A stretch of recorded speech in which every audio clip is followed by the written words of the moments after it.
Anybody available? His first thing is I'll go. Fair Crawfish Hearing Relations. Yes, sir. At 10 o'clock? Well, I'd like I want to call the August 19th, 2019, 2019 meeting of the Board of Commissioners to order and welcome everyone to this meeting. Thank you so much for joining us here and or by viewing the meeting. I want to call on Commissioner Booth for the invocation, please. Okay. If all could, please, just stand briefly.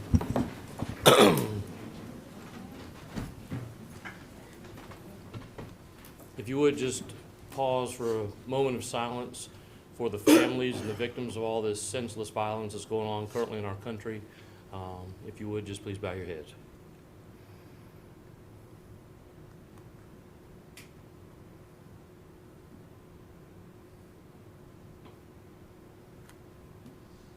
Thank you. Lord, as we gather here tonight, give us the strength, the vision, the wisdom to do what is right and fair and proper for all of our citizens here in Cumberland County, and let us be the examples of the right way to do tonight and each day. In your name we pray, amen. I pledge allegiance to the flag of the United States of America and to the republic for which it stands, one nation, under God, indivisible, with liberty and justice for all.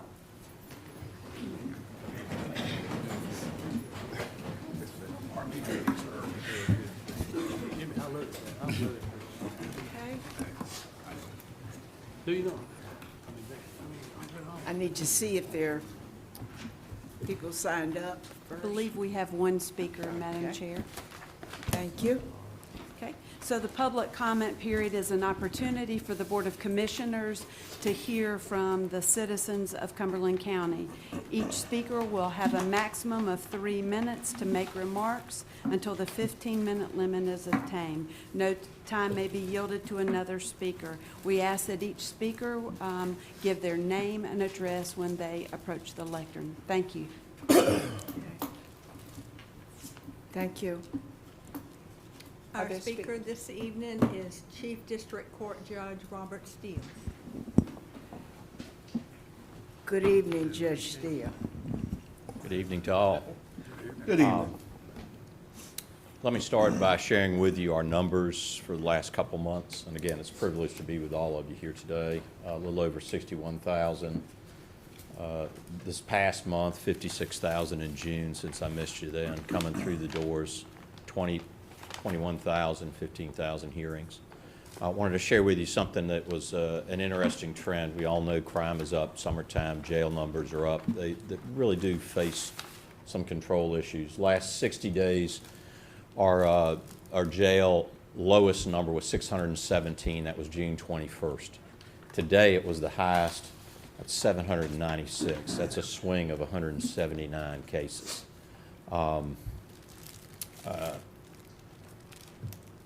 To show you how quickly those numbers can change, Friday's number was 700. 796 from 700 Friday. So the ability to manage that population, to take best practices by the DA, the bar, public defenders, jail staff, courts, magistrates, you know, we're dealing with it, and I need you to know that. And I'll be happy to answer any questions down the road should you choose to want to speak on that issue. Some months back, a year back, we heard about the guy that had visited the emergency room 1,000 times, and Mike had touched upon it with the violence going on, the mental health issues that are intertwined with violence, court system, gun permits, access to guns. We've got a graduation with our community jail initiative. It has been maintained around 6 participants, not mildly, but moderate to severe mental illness. And we're trying to kind of deal with it in a different way. Our graduate tomorrow was that man that had over 1,000 visits to the ED. He's been back twice since April a year ago, and he's going to graduate. He's done a phenomenal job of getting on injectable medicines, staying out of trouble, just unbelievable. And if you ever get a chance to meet them, it really is an incredible story.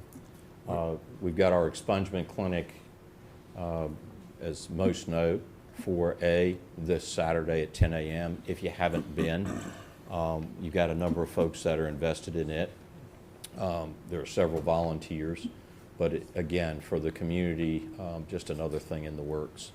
So I'll tail it off here. Again, myself, the other 9 district court judges, it's a privilege to work with you. You are our partners, and we're proud of how we have all pulled together on a number of issues and look forward to the challenges in the future. Thank you all very, very much.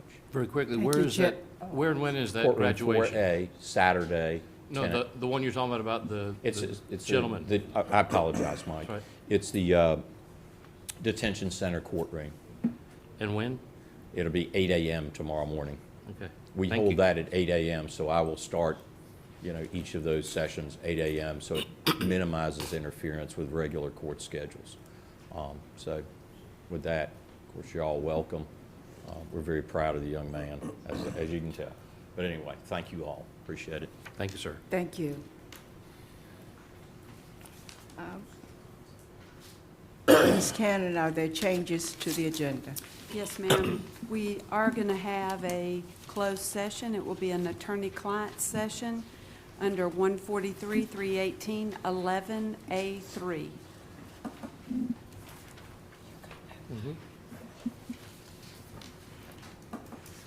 Okay, With thank that you. addition, I move to approve the agenda. Thank you. It's been moved and seconded that we approve the agenda as amended. Those in favor? Unanimous. Thank you. Item number 2 is the consent agenda. Motion approved. Second. Second. Those in favor of approving the consent agenda, please let me see your hand. Unanimous. Unanimous. Thank you. Item number 3 is our public hearings. 3A specifically is a public hearing for the Edward Byrne Justice Grant Assistance Program. We have a representative from the Sheriff's Office here, Ms. Lisa Blauser, to give you some background information about this grant, and then we'll need to hold the public hearing. Hold up.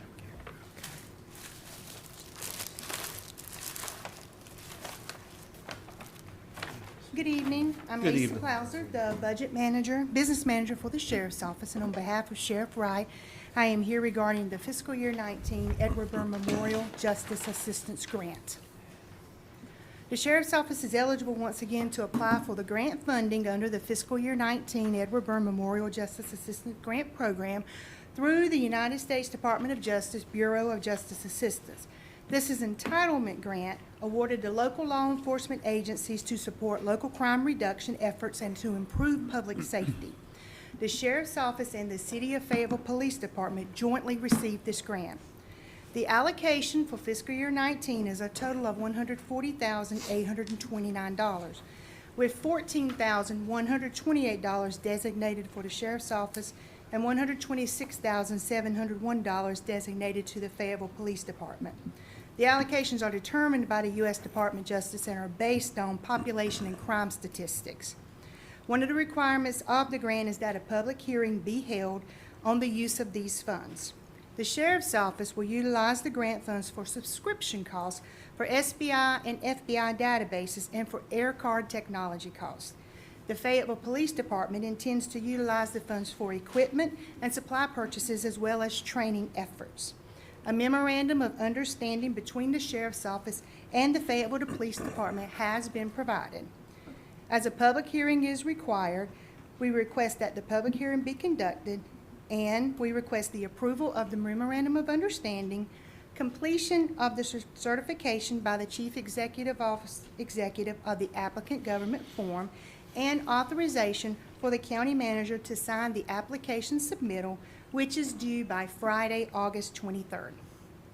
If you have any questions or comments, I'd be happy to entertain them. Are there any questions? Seeing none, I will open the public hearing.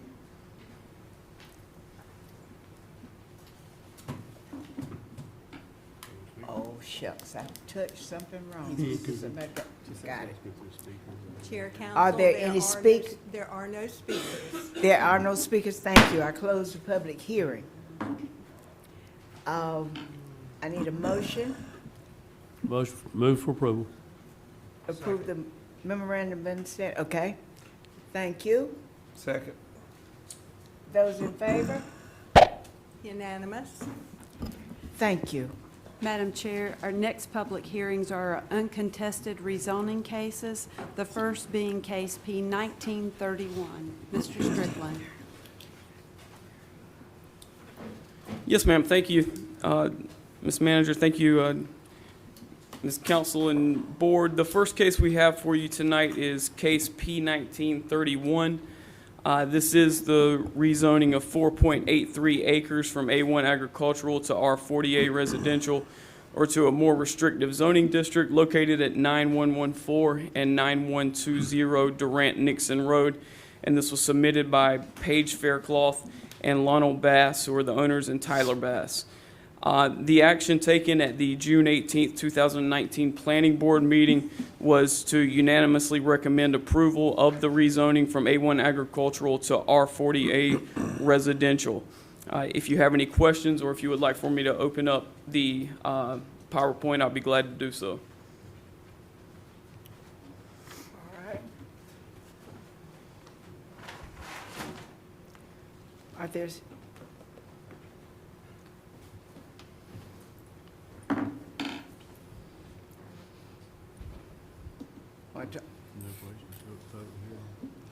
Open the public hearing. Open the public hearing. Are there speakers? There are no speakers. I'll close the public hearing. Are there questions or discussion? Let me recognize Dr. Vicki Andrews from the Planning Department. The Planning Board, who is here. I failed to recognize that she was here also. And the Crown Board. And the Crown Board. Who and the Crown Board? Oh, okay, I'm sorry. Madam Chair, I'd like to make a motion. In the case of P 1931, I move to approve the rezoning from A1 agriculture to R40A residential and find the request consistent with the North Central Land Use Plan of 2011, which calls for farmland at this location. The farmland designation allows for density of 1 unit per acre in applicable zoning districts, including R4A residential, and further find that approval of the request is reasonable in the public interest because the request is in harmony with the surrounding existing land uses. Second.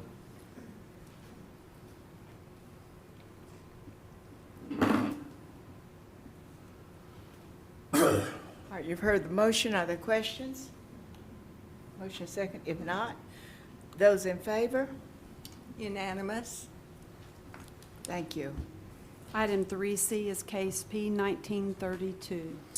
Yes, ma'am. Case P 1932 is the rezoning of 50.9 acres from RR rural residential to R15 residential, or to a more restrictive zoning district located at 1878 Fennel Road, submitted by Charlene Williams and Robert J. Williams on behalf of Pelican Property Holdings. The action at the July 16th, 2019 Planning Board meeting, the Planning Board unanimously recommended approval of the rezoning from RR rural residential to R15 residential. If you have any questions, or if you would like for me to go through the PowerPoint, I'll be more than happy to do so. We're ready for a motion, Mr. Adams? No, just had a question. Oh, Yes, I'm sir. sorry. Oh, mine, but I'm just looking at the roads that go through there. It can accommodate all of that when it changes to that.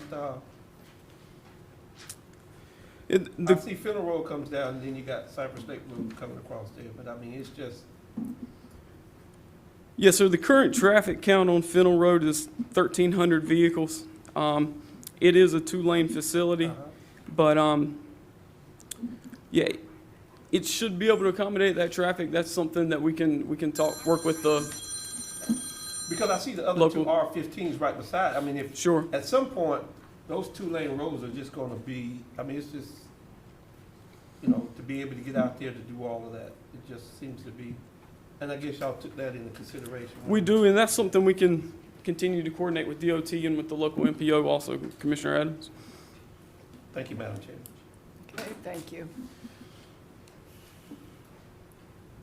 Any other questions?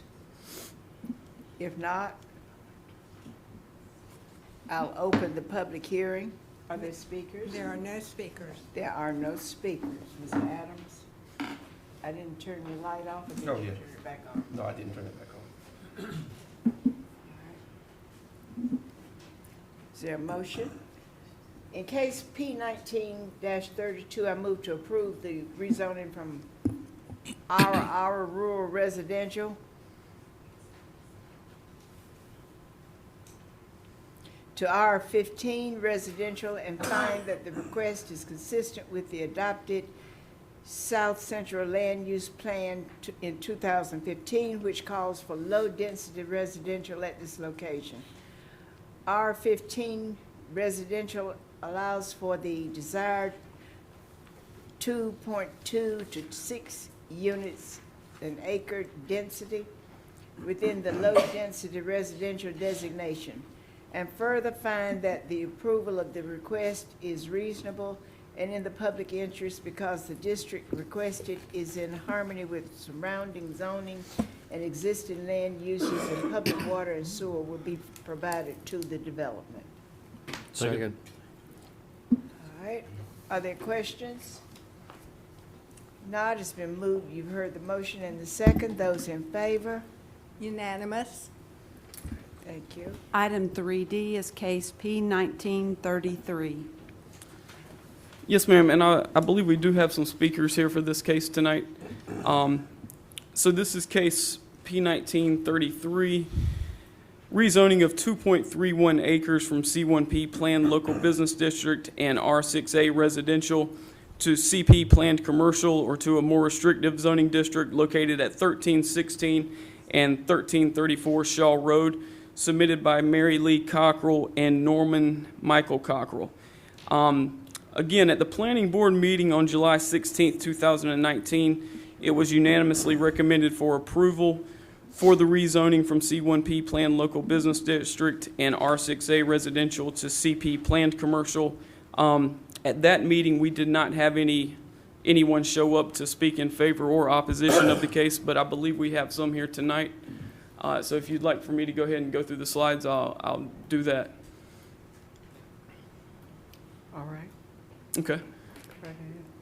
So you can see the property here in the hashed pattern. As we said, currently zoned C1P and R6A. Surrounding the area, there's a few mobile home parks.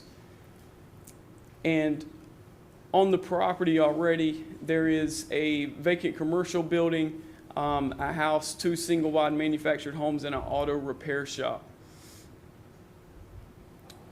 Here's an aerial of the subject property. You can see it's, as we said, zone C1P and R6A. There's some R6A surrounding the area. There's also a CP conditional use property just to the north of Shaw Road there. No hydric soils on the property. There is access to PWC water and sewer. And here are some pictures of the subject property. Here's the subject property at the corner. And then here's slightly further down, looking back at the residential structures and the auto repair shop in the back. And again, you can see the mobile home, the residence, and the auto repair shop. And here's another picture of the auto repair shop. Here's a picture of the existing mobile home on the property. Here's the west view of the property looking down Shaw Road. Here's the north view looking across Shaw Road. And here's the northeast view looking back toward the property on Shaw Road. What is that structure right there? Yeah, this is an old gas station that's currently vacant, or an old convenience store that's currently vacant on the property.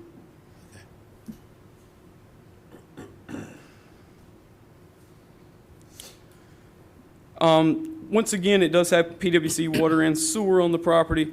The 2030 growth vision plan called for this property to be urban. The Shaw Heights land use plan called for it to be low-density residential and multifamily. If you have any questions, I'll be glad to try to answer those for you.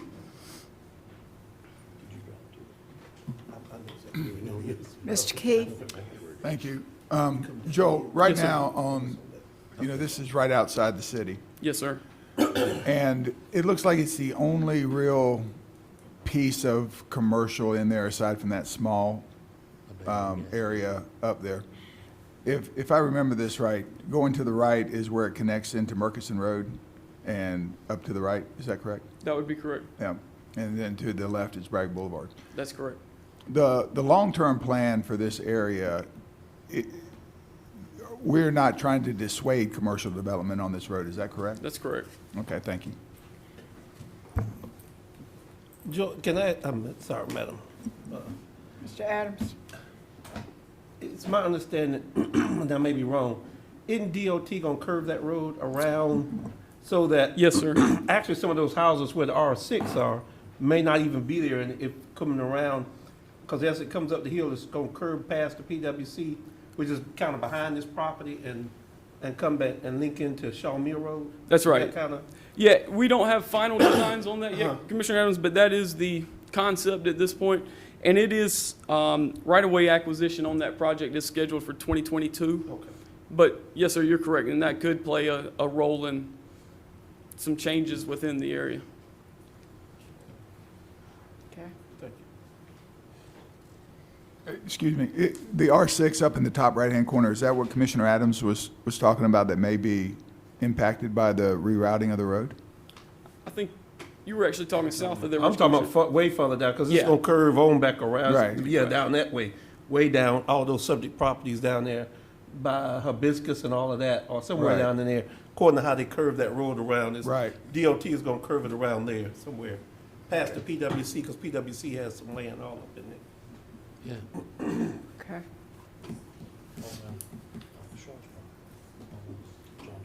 Finish all the questions? All right. Then I will open the public hearing. Are there speakers? We have one speaker in favor and one speaker in opposition.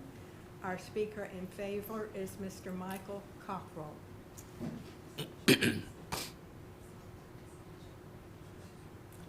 Speaker in favor is who?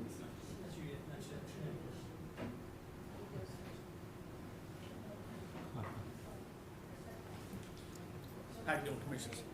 Yeah, my parents has owned this property for years, and the biggest thing we had with this property is the C1P, we had the garage in the back, and it was not in accordance with the C1P. So we'd like to get it changed. Mr. Peoples has been leasing that garage for about 15 years, got a good business there, and we hate to see him lose it, just on account of that. The R6A really didn't really matter to us, but when we talked to the people at the zoning, they asked us if we'd include that. But that's all I got to really say about that. It's just that Mr. Peoples has been leasing that building for like 15 years, got a good business there. Just hate to see, hate to see something happen to it.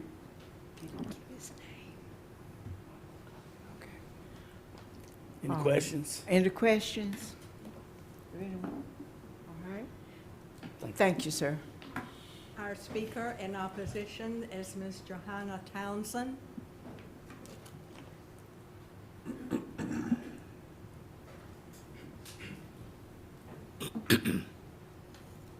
My name is Johanna Townsend. I'm 90 years old. I'm a widow. I lived 44 years at 1259 Hibiscus Road, which is showing that's showing the property on the right side. You probably see it there on this map there. I lived there 44 years. When I first moved out there, there was calling an auction house. That was up on this building. All the big building there was an auction house when I moved there. Later, it became a body shop. and I had very bad experience with that. We had so much trash on my property, this wasn't even funny. I had the environmental people came out and they saw what's happened. Now, right now, what is there, it's not a body shop. You know what's up there now? It's a salvage yard. It is so bad, body shop was pretty good. The people, I was in good contact with them. My husband was too. My husband is deceased 9 years. But you know what happened? It is a mess up there. I have pictures to show you and prove you. They buried stuff out there in the backyard next to my property, mattresses, you name it, and there's everything buried behind my yard. My property is joined their property. I have rats in my yard. I had to call the exterminators out. I had to call the people out because there were rats in my swimming pool, and they come out, and the exterminator said, this is what they breed up there. This is the place with all the cats. And then I had to get people bringing out, I caught 14 cats. The county brought me boxes out to catch them. They were breeding up there in this area. That's how bad it is. And if you go up there now, nothing shows like that what's there. It's completely trashed up in my backyard, behind my backyard. And I have a picture here if you're interested to see what is buried out there. That is, it's unbelievable, the material stuff. And I went up there and talked to Mary a couple times because when she had a little office there, I never got any result. And when like I said, I keep a immaculate yard. I don't bother nobody. I'm a Christian. I go to church. I come home, and I had a good with the people up there. I had a good relationship. And when I had a problem, I had people out from church for a picnic. We had to go into the house. They were outside and had carp spraying. We couldn't even be out in my own property because they were spraying carps out there outside of the building. Okay. And we all got sick and had to go in. And now Thank you you. know what they got up there? They got pit bull, a big pit bull, Oh, people up there. Ms. raising Townsend, pit bulls. I'm sorry, Yeah. but your time has expired. Okay, well, I'm sorry, but here I got here pictures you all can see. Well, if you want to send your pictures, give them to the clerk and send them around. And It's an absolute someone mess make up there. sure that she receives her pictures back. Mr. Adams, did you? No, ma'am, that was already on. I'm sorry. Okay. All right. Thank you so much. Yes, ma'am. Please pass the pictures around. While we're waiting for the pictures, Madam Chair, if I could, I've got a question for Joel. Joel, if, based on the problem that, I guess, Ms. Townsend. Townsend, based on the problem that she's brought up, how would zoning or not zoning, how would our decision, yes or no, impact what she just told us? Well, first let me say this, there's already a existing zoning violation out there. That's the main reason why he's here today, is to correct that zoning violation. So that would be what you would be acting on tonight, would be correcting the zoning violation to bring the auto shop into conformity. As far as the issues that she's mentioned, those are more of a code enforcement nuisance type issue. And to my knowledge, this is the first we've heard about that side of it. So, you know, we can take action on that in a separate item, just a staff action. But that doesn't necessarily have a bearing on this. Does that make sense? That's exactly what I'm asking for. Yes, sir. And, Yes. I think the follow-up on my question is, if, regardless of what action we take tonight, can we have inspectors go out there and check on the code enforcement violations? Absolutely. Okay. I have a question. Thank you. Mr. Keith? Thank you, Joe. Yes, sir. I completely concur with Commissioner Faircloth on that. Regardless of what happens, please have someone check that out. Sure. C1P, though, C1P, I know that in the city, outside the city, things are a little bit different, but I was under the impression that you could not have a body shop that had fuel and That's correct. That's correct, right? Right, that's why he's asking for CP. It's currently C1P. You're correct. So It's currently- he's doubled down on violation with C1P and R6A. Correct. How long's the building been there? Been there probably 25, 30 years. Was it grandfathered in? Our Before understanding is, zoning? Nobody said anything. our understanding is that it was originally built as a storage building, and over time it's become a repair shop. All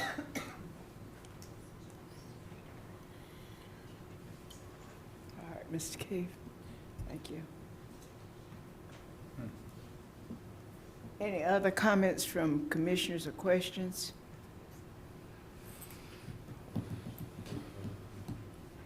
If not, then we'll close the public hearing. Now, what is your pleasure? I don't have it.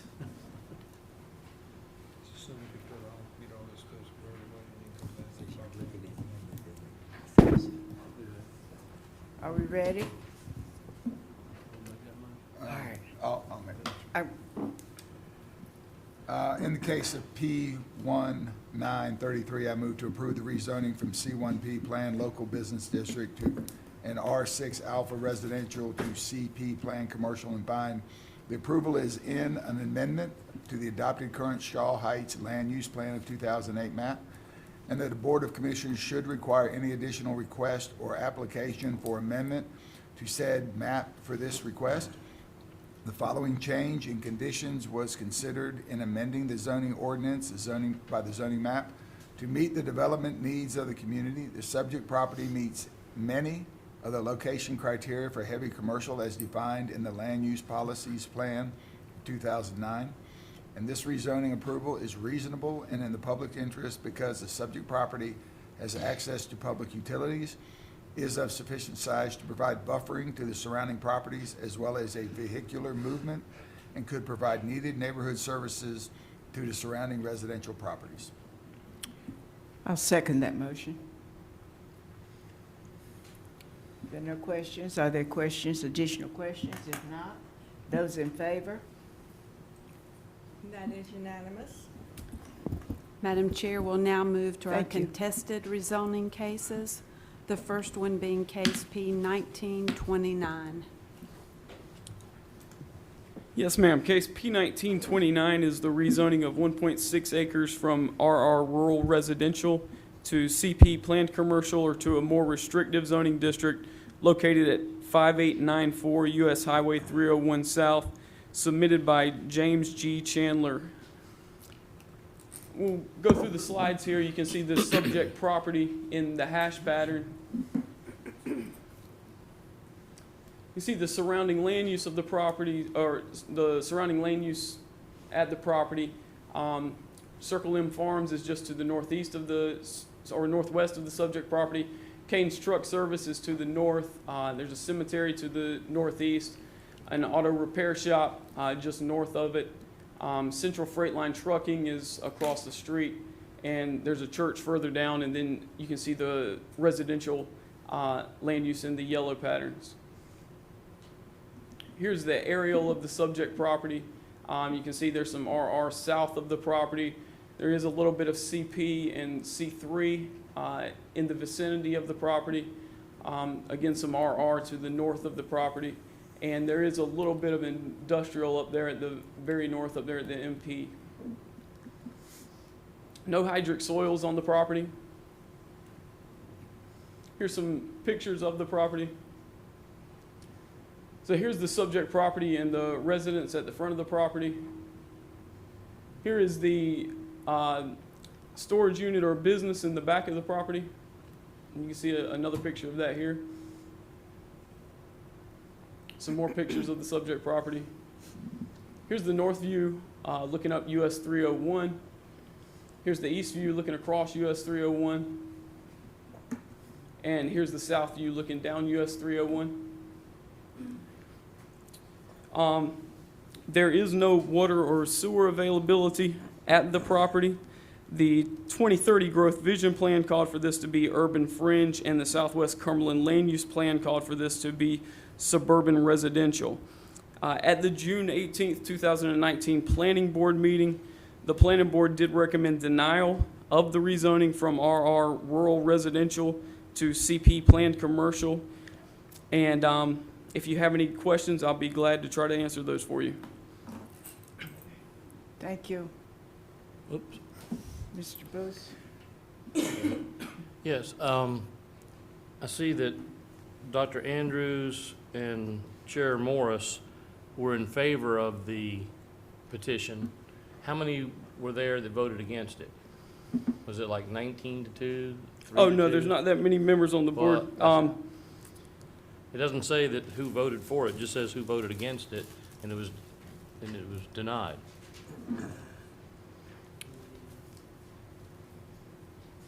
Let me find that for you, Mr. Commissioner Booth. I mean, it's got the dialogue in there with Ms. Epler about Right. would he want a conditional use? Conditional zoning. And he said he'd rather the petition go through as CP like the neighbors. That's correct. I believe it was 5 to 2, Mr. Booth, but I will get that That's right. information exactly for you. What was your staff's issues with this? It does not meet the location criteria for commercial. There is no water or sewer currently running to the property. So we didn't want to, I know there is some commercial in the vicinity, but we didn't want to start a pattern of continuing it down further south where there is no existing water or sewer and moving on into encroaching on the existing residential. I don't think this is working. Hold on. I'm not trying not to. Here we go. What is, oh, it's not working.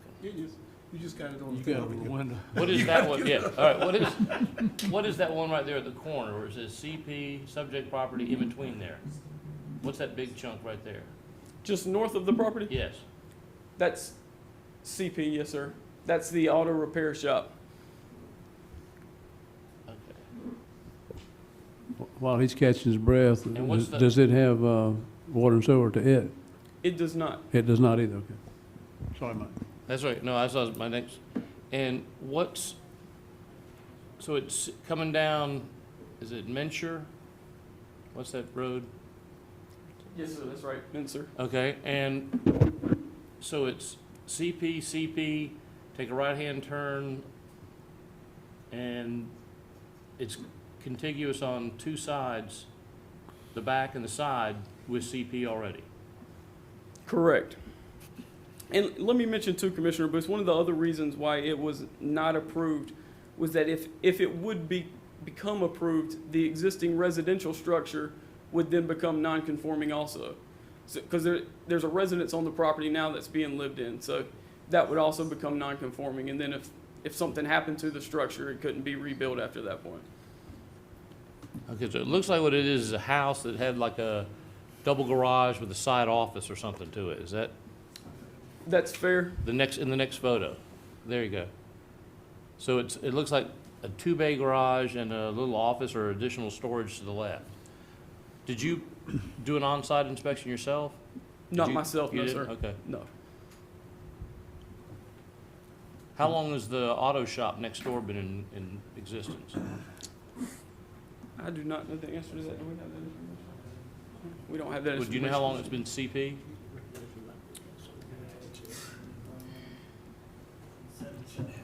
It was initially zoned in 77 for CP.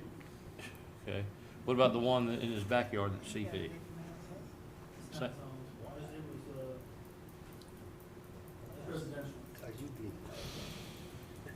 To the left. Yeah, to the left of it, there's CP, and then C3 across, and then hit the subject property. What's that one?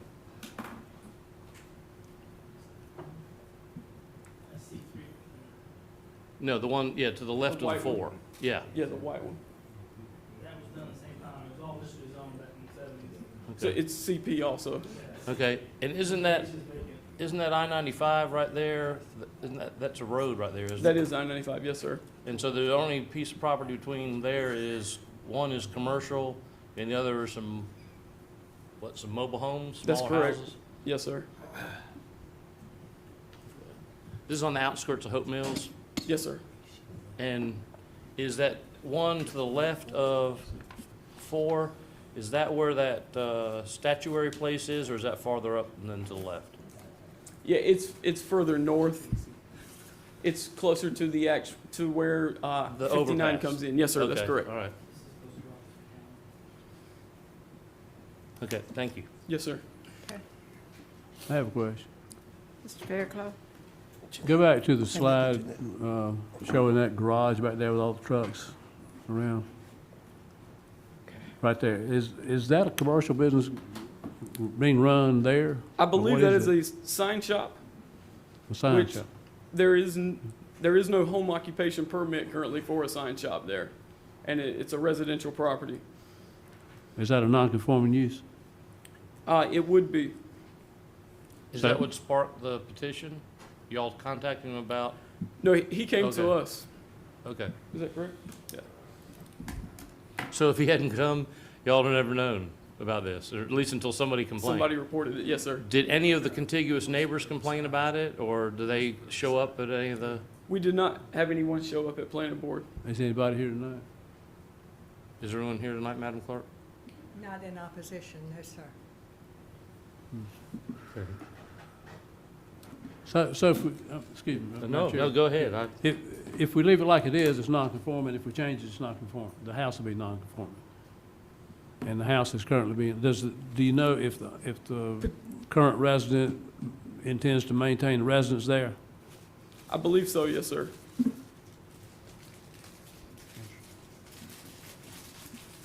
You know, it's got commercial written all over it. Yeah, really. it does. You know, it looks like commercial property. It is. Right down the little bit, you get down the left is the old pit stop.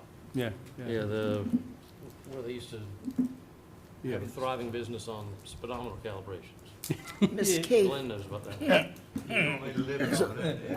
All right, I always don't know anything about that. Yeah. Let me, according, Mr. Keith? yeah, according to the minutes, it looks like that the applicant, his business is growing, he wants to put up a sign, and he can't put up a sign on a residential property. That's correct. Right. Yeah, isn't that what it all comes down to? I believe so. Yes, Yeah, sir. I think so. But again, we did offer him the conditional zoning, and he turned it down. He wanted to go straight. Conditional upon what? Conditional upon him also having the existing business there. I know, I was. But He wants the whole property to go commercial, which would then bring the house into non-conforming. yeah, but the house being on, you can have a house on a commercial piece of property, right? Here, Correct, take but if mine. something happens to it, he wouldn't be able to rebuild it Take mine. without rezoning it again. If something happens, more than 50% damage to it. Well, it sounds like he's willing to take that risk. Okay, thank you. Yes, sir. Madam Chair, you know, I always have issue, and he understands. Once it turns commercial, it doesn't have to stay what he has there. That's right. If And it- then we have a huge commercial piece of this commercial piece of property, which has no water and no sewer, That's right.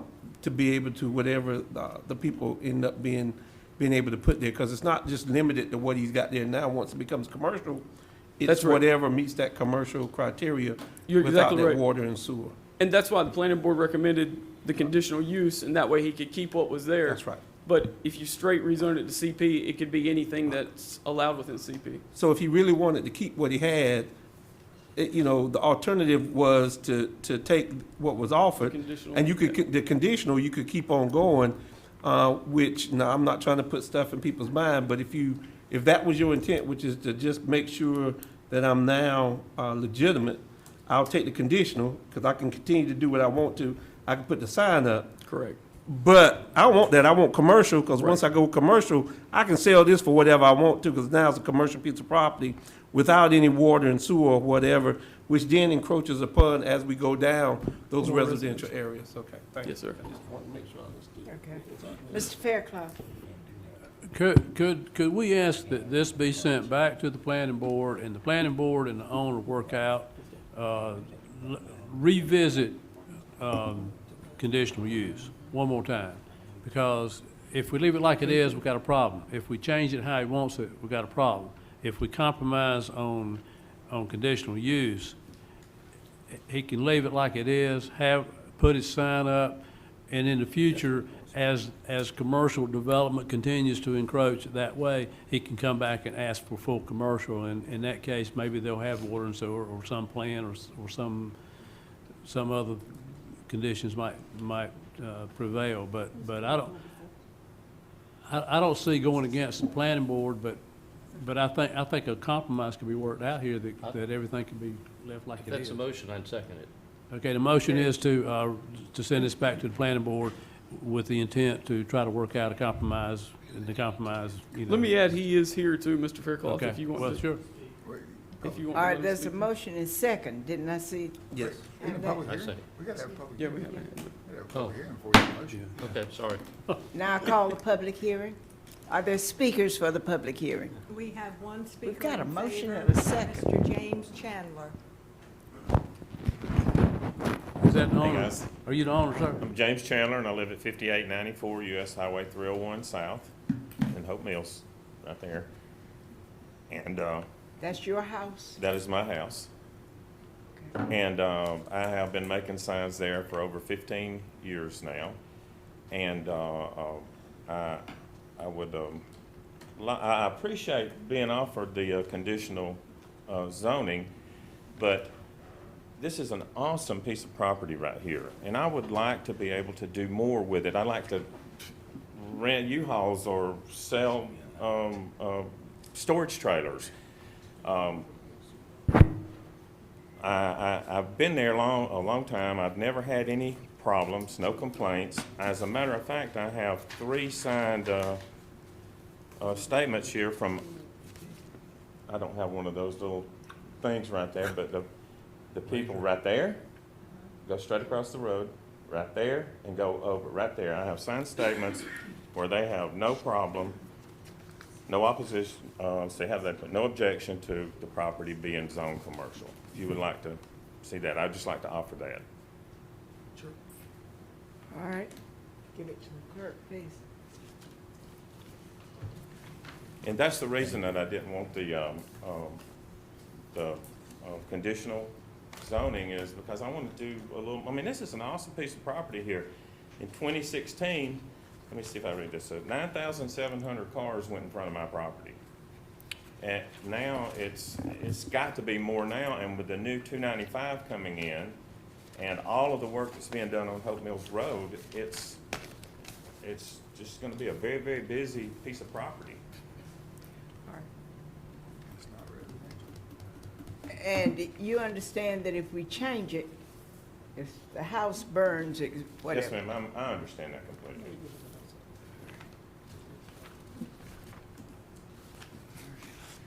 And I have one more question. Did you submit these to the planning board No, ma'am, I did not. or planning staff? All right. It's very telling to me. So you, until it was recommended for denial? Yes, ma'am. Okay.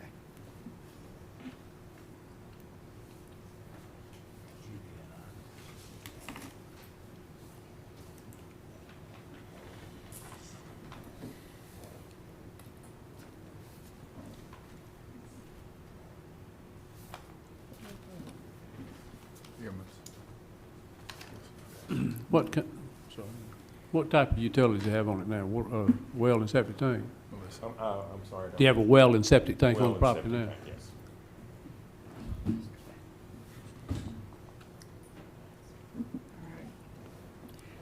I don't even know if, did we He ran it. She ran it. time ran it. him for his 3 minutes? Nothing's ticking over here.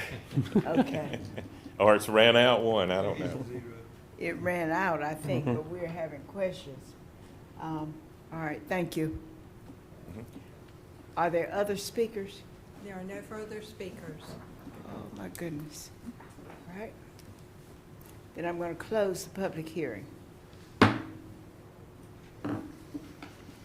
Now we're ready for a motion. You got a motion on the floor. We got one on the floor. We got to go back to it. I've forgotten what it was. I'm going to withdraw the motion, Madam Chair, because Mr. Chandler says he does not want what I offered. Is that true, Mr. Chandler? I'm sorry? My motion was going to be and was to send this back to the planning board and y'all work out the conditional use and let them convince you why you should have it. Right. You just said you don't want it. So I'm with, I would like to be, straight. I understand. Straight commercial property because of, I want to use My the light's on. property. My light was on, Madam Chair. All right, let's see. I'm withdrawing the motion. You have Mr. Adams Yes. and then Mr. Keefe. In case P 1929, I move to deny the rezoning from RR Rural Residential to CP Plan Commercial and find the request is not consistent with the adopted Southwest Cumberland Land Use Plan 2013, which calls for the suburban residential at this location, and further find that the denial of the request is reasonable in the public interest because the subject property lacks access to public utilities to serve heavy commercial development, and denial will prevent further encroachment of heavy commercial zoning in an established residential area, and that both the planning staff and the planning board also recommended denial. I second that, Madam Chair. All right, thank you. I didn't see you. Well, thank you, Madam Chair. I am inclined to support Mr. Chandler on this. It is obviously a very, very commercial area, very close to 295. The impact to the residential areas, it looks like it's RR with double wides on there. I'm not sure if they're permanent or how long they've been there. But this is to deny him the ability to use his land to the highest and best use when it is contiguous on three sides to commercial, I think is being punitive to the landowner, in my opinion. I applaud his entrepreneurial spirit of trying to maximize the use of his land. He doesn't sound like it's going to be anything that is infringing on the surrounding areas. He could have gone to C3 is even more liberal, isn't it? Than C1P. Could have gone up to C3, which one of the existing is. But I think CP does give him the option for the highest and best use of his land. Thank you, Madam Chair. All right, thank you. Mr. Booth? Yeah, likewise, if, I'm familiar with the area, and that is I-95, and he's on Old 301. It used to be the most north-south road, now I-95 is, and that's the old 95. So that's, yeah, it's all commercial except for some old long-term residents that own their land, and then he brings us all three of so the three contiguous properties to his north are all already CP or C3. The ones all around him that would be the most adversely affected are all in agreement with him. So, I mean, I don't know why we have a dog in this fight. I mean, he's trying to improve his property and so we can tax him some more. So, I'd be inclined to grant it. Mr. Fairclough? I'm inclined to grant it also, and I said from the beginning, it just looks commercial to me, just looking at it. And so I'm going to vote against the motion, which means we haven't done anything.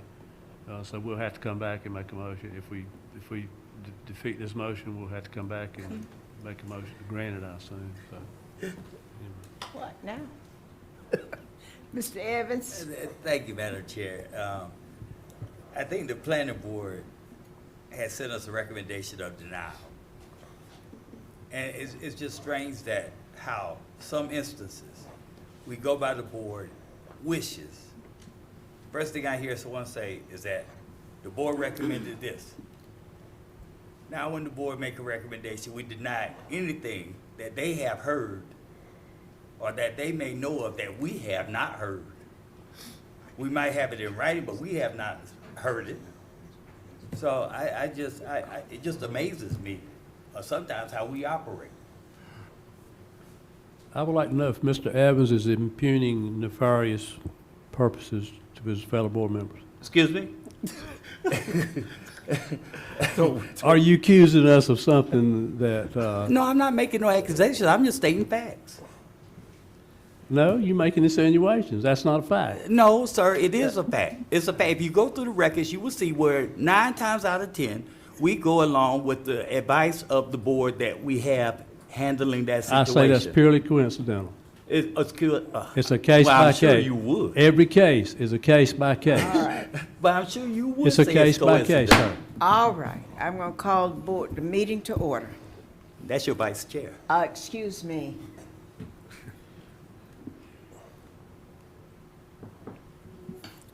I think both of you have a point. And usually, with me personally, that's what I follow when I have questions, is the right of the vote of the planning board and recommendation of the planning staff. That's what I do personally. And Mr., whatever your name is, I just said I go case by case. Mr. Fairclough, I agree with you. I agree with you also. They, some of us go case by case, I personally, whatever. All right, and sometimes it tears me in the middle. Are there other speakers? No, ma'am, we have a motion on the floor. And we are going to now vote on that motion. Do we need the motion repeated? Ooh, Lord have mercy. The motion was to No. deny? The motion was to deny. No? Yes, it Yes. was. Yes, that was Commissioner Adams' motion. To follow recommendation of the planning board and deny. Planning board and planning staff. Those in favor? Voting in favor, Commissioners Council, Commissioner Adams, and Commissioner Evans. Voting in opposition, Commissioners Keefe, Commissioner Lancaster, Commissioner Fairclough, Commissioner Booth. And the motion fails. I got question marks that I see in eyes, Marshall, you want it? but the motion fails. That's correct. Therefore, I'm ready to entertain Mr. Keefe. Madam Chair, I'll make a motion in case of P 1929. I move to approve the rezoning from RR Rural Residential to CP Plan Commercial and find the approval as an amendment to the adopted current Southwest Cumberland Land Use Plan, the 2013 map, and the Board of Commissioners shall not require any additional request or application for the amendment to said map at this request. The following change in conditions was considered in amending the zoning ordinance by the zoning map to meet the development needs of the community, and this rezoning. Which is what? I mean, you got to put something in there behind that. I think the owner testified that there was an increase in traffic flow and that 295 was being located nearby. Did you get that, Madam Clerk? I did. Thank you, ma'am. And that this rezoning approval is reasonable in the public interest because of the traffic flow and the surrounding commercial properties. All right, Mr. Booth. Second. All right, you've heard the motion and second. Those in favor? Voting in favor, Commissioners Keefe, Lancaster, Fairclough, and Booth. Voting in opposition, Chair Council, Commissioner Adams and Evans. All right. You got your zoning. You got your zoning.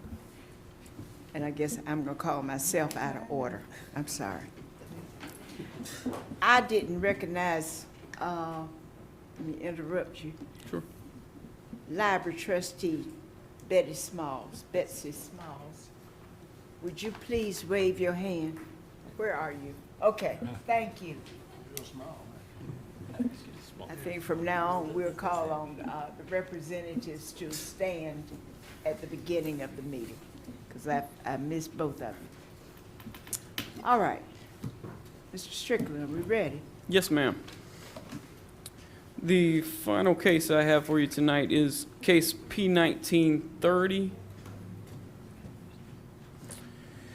And this is the rezoning of 7.35 acres from R6A residential to RR rural residential or CZ conditional zoning for a recreational vehicle park and/or campground, or to a more restrictive zoning district located on the south side of Downing Road, SR 1834, north and west of Blackman Drive, submitted by Carolyn Thomas and Larry Strawbridge, Tracy and Wesley C. Roberts, and Stephen Charles Strawbridge.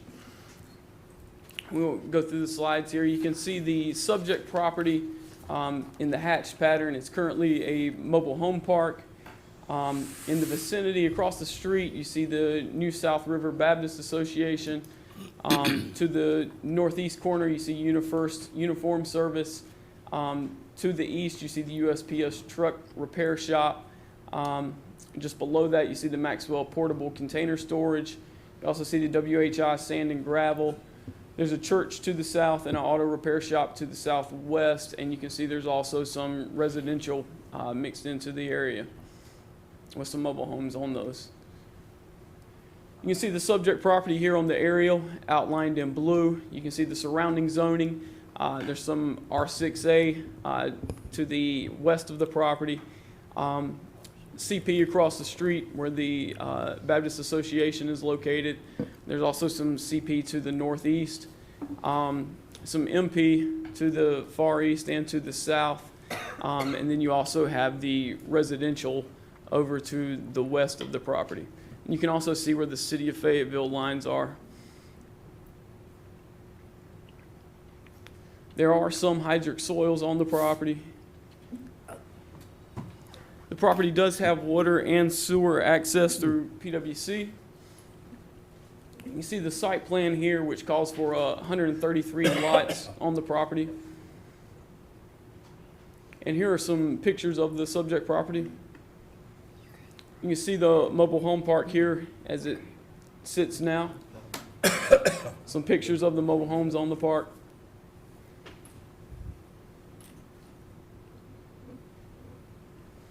Here's the west view looking down Downing Road. Here's the north view looking across the street at the Baptist Association building. Here's the east view looking the opposite way down Downing Road.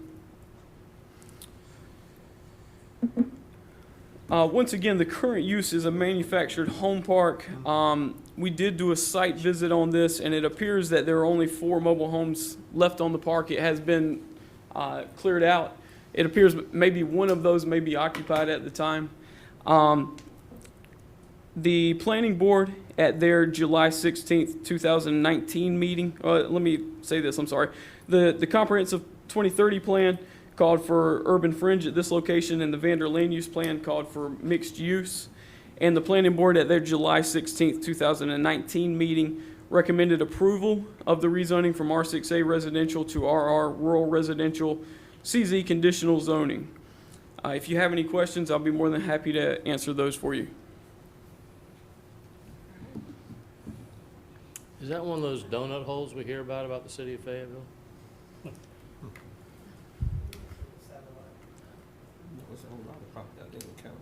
Is that UniFirst?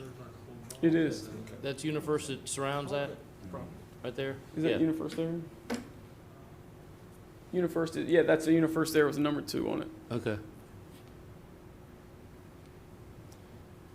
It is in the city of Fayetteville's MIA, and we did encourage the applicant to talk with them, but we didn't get a direct answer one way or another on their intentions on the property. Okay. Thank you. We need to open the public hearing on case P-1930. Are there speakers? We have 1 speaker in favor, no speakers in opposition. All right. Thank you. This is Mr. Patrick Martin. Hello and good evening. I'm Patrick Martin, and I was just coming here this evening to speak in favor. I just wanted to come here today and speak in favor of this rezoning. Currently, it is an R6A, which is a trailer park that's in the area.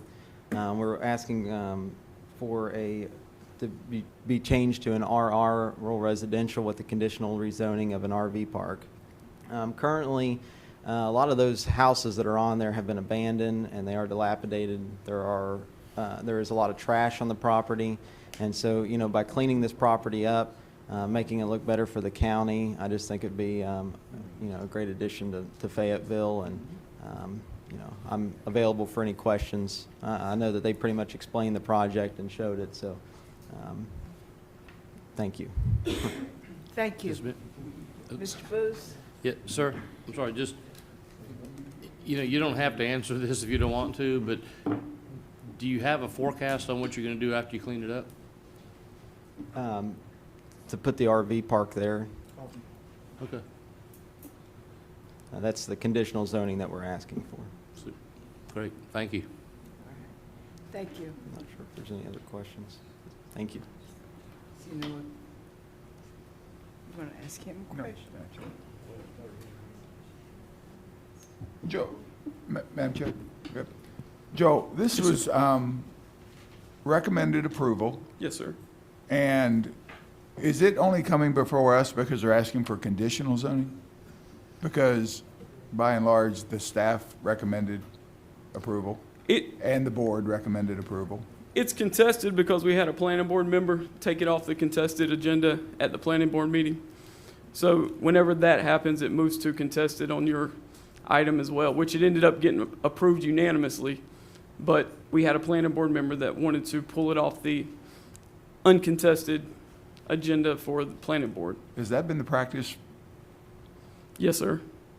It doesn't happen often, but that is the practice. If it gets pulled off the uncontested agenda for planning board, it basically automatically becomes contested. Or if someone shows up in opposition, it automatically becomes contested. We don't even have that on our board. Yes, I agree. Thank you. Yes, sir. Thank you. Be nice, birthday boy.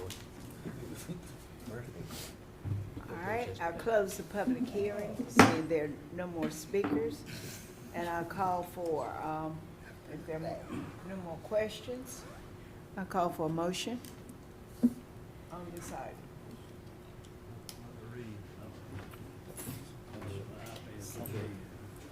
Madam Chair, in case P19-30, I move to approve the zoning from R6A residential to RR rural residential CZ conditional zoning, subject to the conditions within our packet and find.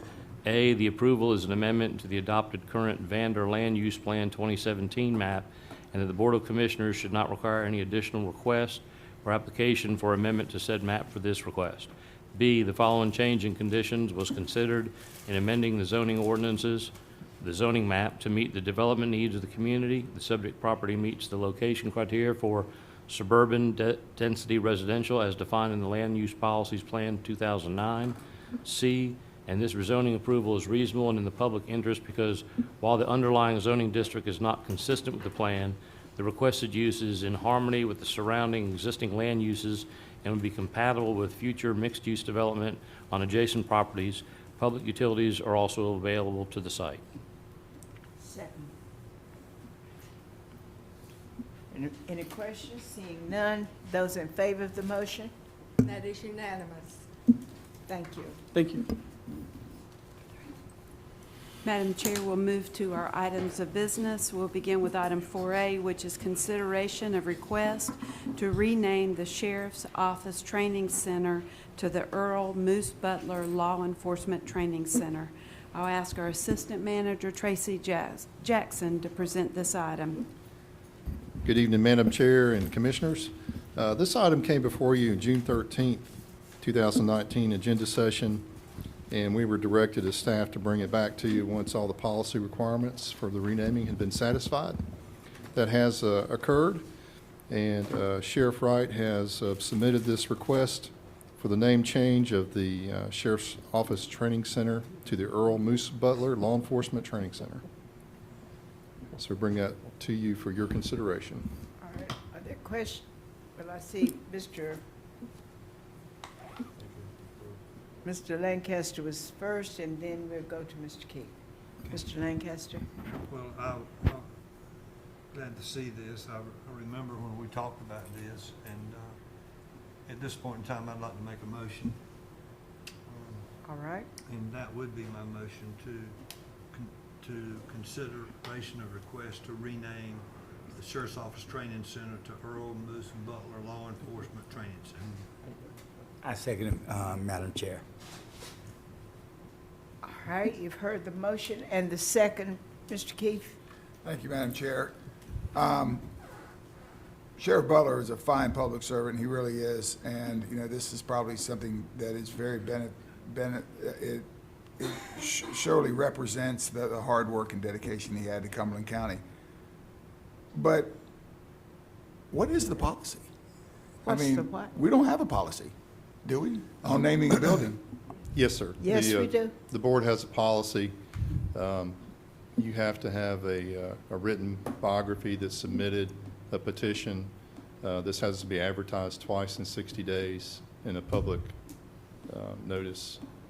All that's been accomplished. Oh, okay. I have no problems. I think it's very fitting for Sheriff Butler, and I was going to support it from the beginning. But we had talked about a policy, but I did not recall one actually being passed by the board. I believe it's in the agenda packet. Pardon me? The policy is included in the agenda packet. I can't remember the exact year, but there was one, because remember when we renamed this building, the courthouse? But I don't remember the year either. It's been since Commissioner Evans was on the board, because he was the chairman of the committee at the time it was done. All right. John was chairman of the committee. We can call for the question. I'm good. Okay, but wait a minute, Mr. Booth has a question. Has his light on. Yeah, just briefly, it was kind of the end of an era of having the coolest sheriff in the state, Moose. I mean, you just felt safe. My sheriff's Moose Butler, and he's been a part of this court system, this courthouse, and then law enforcement in this area all the way back from when he was a probation officer over here in the courts. And an educator. And that's what I'm saying. So I think I was hoping that it would gather more steam and that there'd be more hoopla in the media, covering it. But certainly, he's well deserving, and I'm certainly in favor of it. All right, I'm going to call the question. Seeing those in favor of the motion? That is unanimous.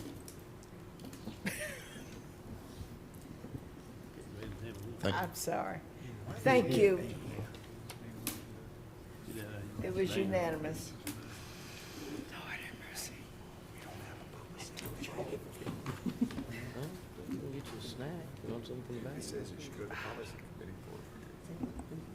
Item 4B, Madam Chair. Yes, Is please. consideration of outside legal services for review of Medicaid contracts for our public health department.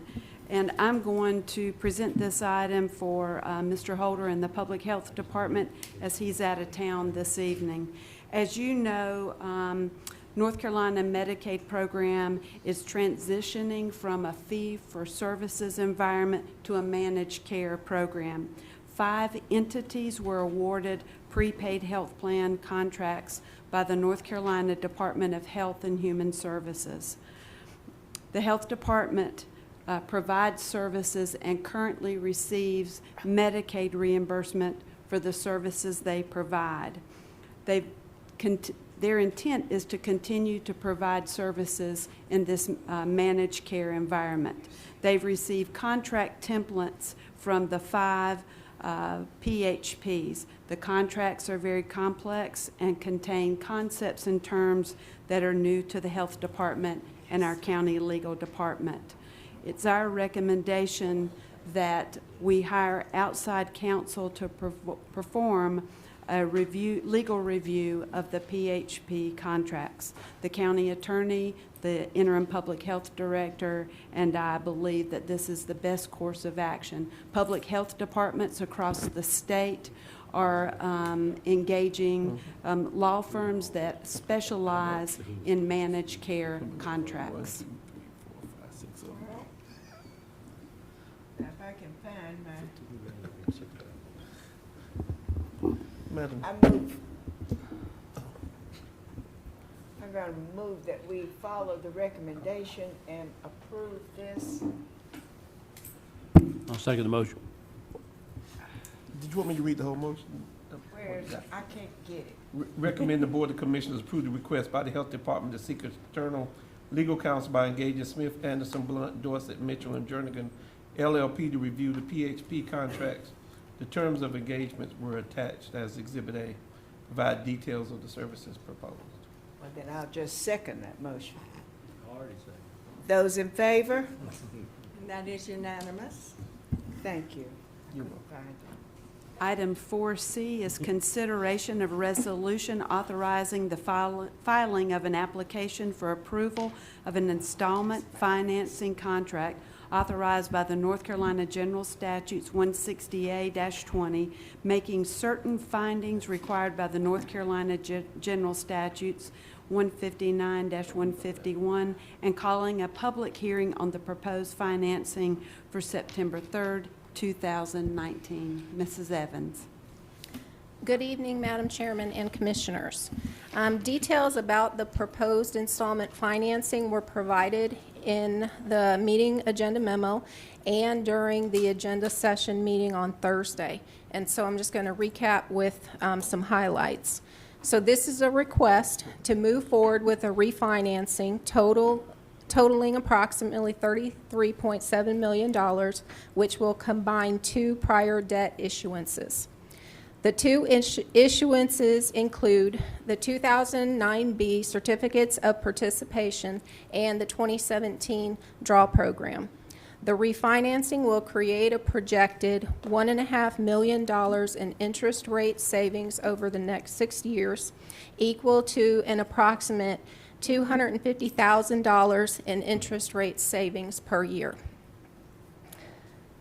Management's recommendation is to approve the resolution, which authorizes the filing of an application with the Local Government Commission, make the findings of fact that are detailed within the agenda attachment, and to call for a public hearing on the proposed financing to be held at the board meeting on September 3rd. Do you have Seeing any no questions? hands for questions, I'm going to call on Mr. Adams. Madam Chair, I approve the resolution authorizing the filing of application to the LGC as required by GS 160A-20, as well as the findings as required by GS 159-151, which is included in the documents and that we've already received, and call for a public hearing on the proposed financing to be held on September 3rd, 2019. Second. All right, you've heard the motion. Those in favor? Unanimous. Thank you. Item number 5 are the nominations.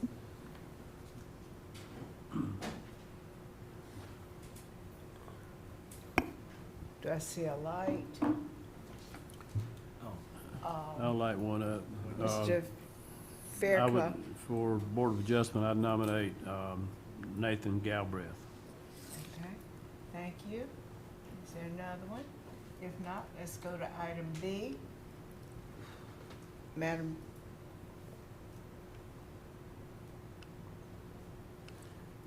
Madam, you got the motion, go ahead. No, you go That's ahead. fine. We had the resignation, so I would recommend Catherine Marble. okay. Seeing no more lights, I'll call on Mr. Fairclough. Thank you, Madam Chair. Under item 6, appointments, we have an equal number of appointments for the vacancies for the various positions, and as would like to move that the board make the following appointments. For the Cumberland County Workforce Development Board, there are 7 vacancies, and the nominees are Jennifer Watson, Eric Buck, Philip Perrier, Charles Sampson, Isabella Efron, and those are in the representative business category. And for the representative workforce category, Carl Manning. And for the representative labor, Anthony McKinnon. And let's see, do I have another one? Did I miss one? No. Social service. No, did I get all? Yeah, that was 7. I only counted 6. 1, 2, It's 3, 7. 4, 5, 6, 7, okay. You have 7. Okay, thank you. Okay, and for the Social Services Board, we have 1 vacancy, and I move that we appoint Betsy Bradshaw to the Social Services Board. And for the Tourism Development Authority, 1 vacancy, and the move is to appoint Pavan Patel for the Tourism Development Authority, the category of hotel and motel under 100-room representative.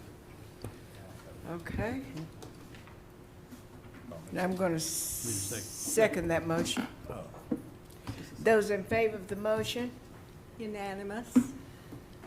Thank you. Ms. Evans? Yes, just one quick thing in my omission, and I'm sitting here trying to think of the names, but we have representatives from the Department of Social Services Board that's here, and we're glad that you joined us this evening.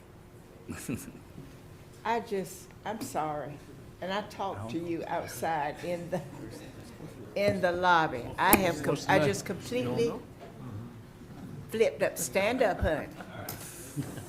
Thank you very kindly. From the library board, would you stand up too, please? Thank you. To have representatives from 3 boards is a record, okay? And all of them are my people. Thank you. Thank you. Mr. Booth? Madam Chair, this time I move we go into closed session to discuss the matter with legal counsel pursuant to 143, 318, 11A3. Second. Second? Oh, those in favor? Unanimous. We are now in closed session.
I move that we, We need one more. come out of closed session.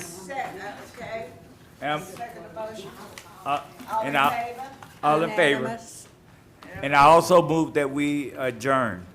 All in favor? Second. Unanimous. All right, Charles, I'll see you in Greensboro, bud. Yes, sir. Yes, sir.